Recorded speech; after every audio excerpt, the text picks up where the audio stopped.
జీవితాల్ని తీవ్రంగా ప్రభావితం చేసే ఒక వ్యక్తి మరి తన చుట్టుపక్కల ఉండే వ్యక్తుల యొక్క జీవితాలను కూడా దుర్భరంగా మార్చే అలా ప్రభావితం చేసేటటువంటి ఈ యొక్క యాటిట్యూడు అంటే నెగిటివ్ యాటిట్యూడ్ వల్ల అలాంటి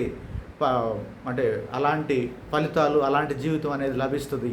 మరి అలాంటి దుర్భరమైనటువంటి జీవితాన్ని నుంచి సంతోషకరమైనటువంటి ఆనందకరమైనటువంటి విజయవంతమైనటువంటి జీవితానికి మారేదానికి ఈ యొక్క యాటిట్యూడ్ అనే దాన్ని మార్చుకునే అవకాశం ఉందా లేదా అని మనం గమనించినప్పుడు, మార్చుకోవటం అనేది తెలివైన విషయం. ఆ పాజిటివ్ యాటిట్యూడ్ వల్ల వచ్చే ఫలితాలను మనం పొందటం వల్ల మనం కోరుకున్న లైఫ్ని మనం పొందవచ్చు. మరి ఇది సాధ్యమైద్దా అనేది చూస్తే 100% ఇది సాధ్యమవుతుంది. ఏ మార్గాల ద్వారా మనం పాజిటివ్ యాటిట్యూడ్ని అలవాటు చేసుకొని మారవచ్చు అనేది మనం గమనిస్తే, మొదట అవేర్నెస్ ఉండాలి. అంటే ఒక వ్యక్తికి తన గురించి తనకు తెలుస్తున్నంత ఇతరులకు ఎవరికీ తెలియదు. మరి తనలో పాజిటివ్ యాటిట్యూడ్ ఉందా నెగిటివ్ యాటిట్యూడ్ ఉందా అనేది ముందు వ్యక్తి ఆలోచన చేసుకొని, నెగిటివ్ యాటిట్యూడ్లో ఉన్నాను నేను, మరి ఈ నెగిటివ్ యాటిట్యూడ్ వల్ల ఇలాంటి ఫలితాలు వస్తున్నాయి కనుక ఈ నెగిటివ్ యాటిట్యూడ్ని వదిలేసి పాజిటివ్ యాటిట్యూడ్లోకి వెళ్దాము, నేను హ్యాపీగా ఉండాలి, నా చుట్టుపక్కల ఫ్యామిలీ కానీ అందరూ నా ఫ్రెండ్స్ కానీ బాగుండాలి అనే ఉద్దేశంతో పాజిటివ్ యాటిట్యూడ్లోకి మారాలని ప్రయత్నం చేసేదానికి ఈ అవేర్నెస్ అనేది అవసరం అవుతుంది, సెల్ఫ్ అవేర్నెస్ అనేది. మరి సెల్ఫ్ అవేర్నెస్ వచ్చింది, పాజిటివ్ యాటిట్యూడ్లోకి వెళ్ళాలి అని అనుకున్నప్పుడు ఏ మార్గాల ద్వారా మనం పాజిటివ్ యాటిట్యూడ్ డెవలప్ చేసుకునేది చూస్తే మనకి చాలా మార్గాలు ఉన్నాయి. డివోషన్ ఆఫ్ ఆల్మైటీ అంటే పరమాత్మ భక్తిని అవలంబించడం ఒక మార్గము. తర్వాత మనకి బుక్స్ ఉన్నాయి, మంచి బుక్స్ ఉన్నాయి, సానుకూల దృక్పథాన్ని సంబంధించి ఎలా పెంచుకోవాలి అనే విషయాల గురించి మంచి బుక్స్ ఉన్నాయి. ఒక 3 బుక్స్ నేను ఇప్పుడు తెలియజేస్తాను.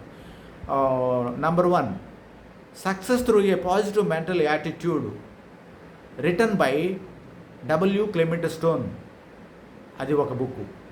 తర్వాత యాటిట్యూడ్ ఈజ్ ఎవ్రీథింగ్ అనే బుక్, దాన్ని జెఫ్ కెల్లర్ అనే ఆయన రాశాడు.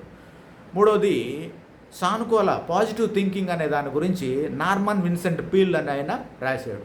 ఇలాంటి బుక్స్ చదువుకోవటం వల్ల ఆ పాజిటివ్ యాటిట్యూడ్ అనేది ఏంటనేది అర్థమవుతుంది. దాంట్లో వాళ్ళు చాలా విషయాలు తెలియజేస్తూ ఉంటారు, సూచనలు కానీ ఎలా డెవలప్ చేసుకోవాలి ఏందనేది.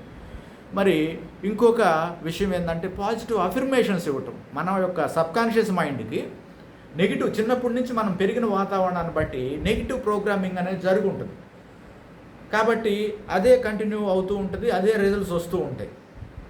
సో ఈ యొక్క పాజిటివ్ అఫర్మేషన్స్ వల్ల ఆ నెగిటివ్ ప్రోగ్రామ్ని క్రమంగా పాజిటివ్గా చేంజ్ చేసే ప్రక్రియ చేయొచ్చు. సో పాజిటివ్ అఫర్మేషన్స్ ప్రతి లైఫ్కి సంబంధించి ప్రతి విషయం గురించి కూడా పాజిటివ్గా థింక్ చేయటం, పాజిటివ్ ఎమోషన్స్ని డెవలప్ చేసుకోవటం, పాజిటివ్ రిలేషన్స్ వైపు ఆలోచన చేయటం, ఇలాంటి అఫర్మేషన్స్ ద్వారా సాధ్యమైంది. తర్వాత విజువలైజేషన్, నీ లైఫ్లో నువ్వు కోరుకున్న సంతోషకరమైన విషయాలు జరిగినట్టు విజువలైజ్ చేయటం. విజువలైజేషన్ అనేది చాలా పవర్ఫుల్ ప్రాసెస్ అది. తర్వాత పాజిటివ్ పీపుల్ తోటి అసోసియేట్ అవటం. పాజిటివ్ పీపుల్ ఎక్కడైనా ఉంటారు, నెగిటివ్ పీపుల్ ఉన్నట్టే పాజిటివ్ పీపుల్ కూడా ఉంటారు. కాకపోతే నెగిటివ్ పీపుల్ కంటే పాజిటివ్ పీపుల్ కొంచెం తక్కువగా అరుదుగా ఉంటారు.